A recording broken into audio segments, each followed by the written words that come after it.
Hello, my name is Thomas, and today I'll be showing you how to navigate the user interface for Adobe Photoshop and just how to get your document set up. So to start, when you open Photoshop, the first thing you'll be greeted with is this splash screen. Here you'll find a sort of an ad for their services, for Adobe services. For this is not important, so what we're going to do is we're just going to hide it. And this is actually the more important thing. These are all your recent files, stuff you've been working on. For users who are new to Photoshop, this will just be empty. There won't be anything here because you haven't worked on anything. But here you'll find, recent projects that you've worked on, and yeah, you can sort by recent, name, size, or kind, just by the file type. If you also want a different view, you can also do it as a list. And the same thing applies with the sorting. You can either sort by name, ascending or descending. And the way you'll do it is just by clicking on the label.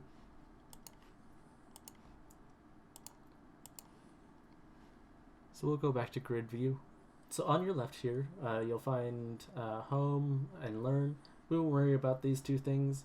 Lightroom photos, if you worked with Adobe Lightroom and you have your files imported there and you have Lightroom downloaded on your computer, you can access your photos from there, as well as stuff you've uploaded to the Adobe Cloud, the Creative Cloud.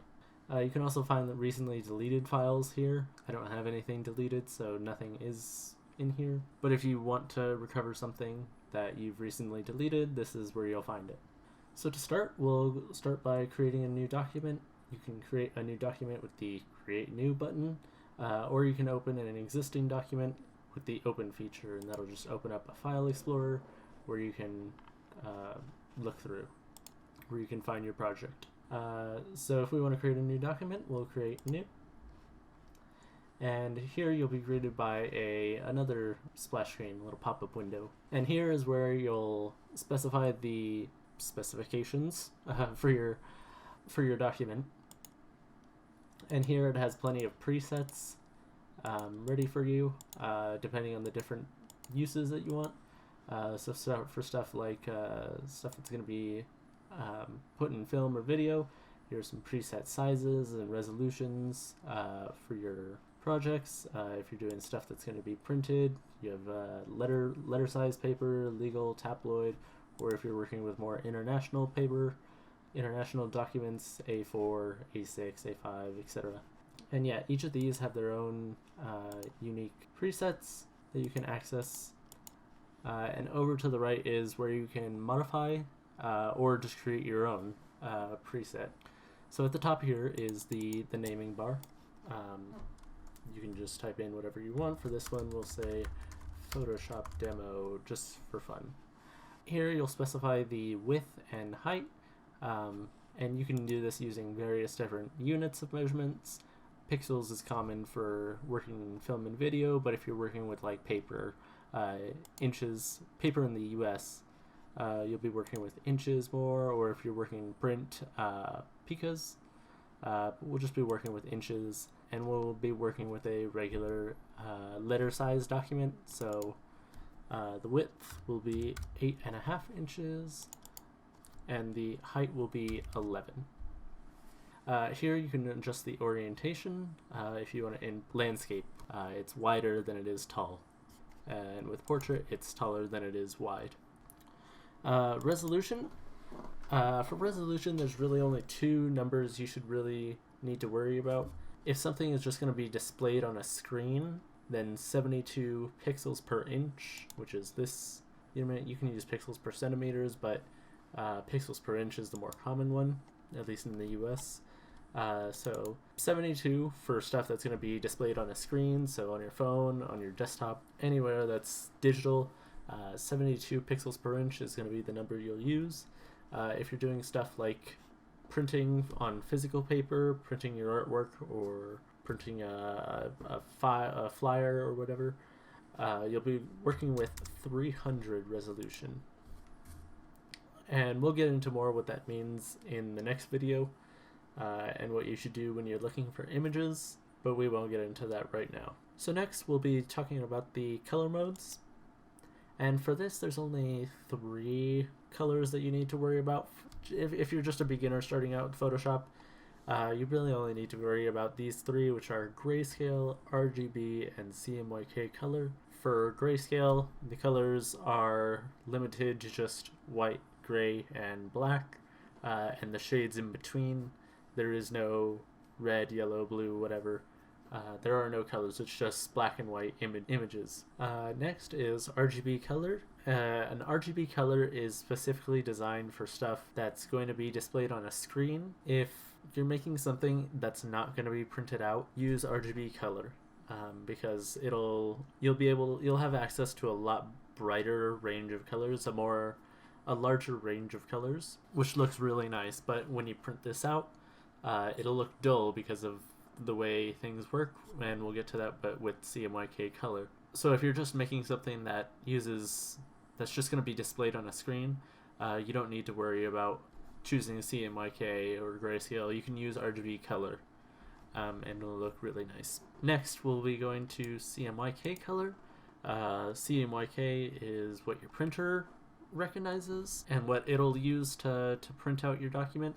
If you're creating something that's going to be printed, you're going to want to use CMYK color. CMYK color limits your options in terms of color to stuff that your printer can recognize or be able to produce. If you use RGB color and try and print it, it'll look dull because your printer doesn't have access to as bright colors as RGB allows. So if you're printing something, use CMYK. If not, use RGB or grayscale. I suppose if you're printing, you can also use grayscale as well. This is your bit depth, 18 and 16-bit. You also have a 32-bit if you use RGB colors. These are just how many colors there are in the color space, how precise you can be with your color choice. The more bits you have, the larger your file is going to be. So keep that in mind. If you're really tight on space, use the 8-bit color. If you got a little bit more freedom, use 16 or 32. And with CMYK, you just have access to 16.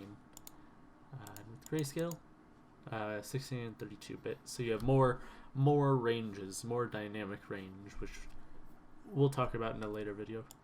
And finally, you have your background content. And this is just what your first layer will be filled with. So if you want it as white, you can have it as white, black, background color. So whatever your background color was when you last left Photoshop, that'll be what your background color is.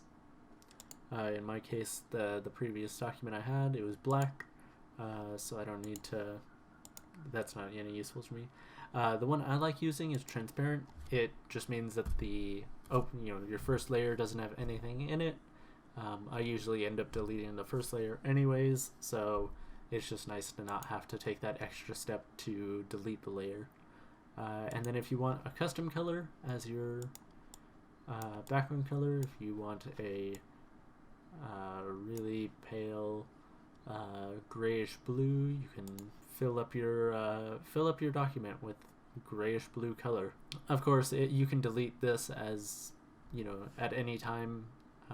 This isn't like a permanent thing, so if you grow to not like it, you can delete it, you can change it, which we'll talk about in another video. But yeah, you can just choose whatever color you want. It's not permanent, but it could make things easier if you so wish to have a special color. And that's all for this video. What you'll do is that you'll click create. If you don't want to, you can click close, but of course we want to create. I'm just going to put a transparent, actually we'll do white just so I can show you what I'm talking about. We'll go with black, actually.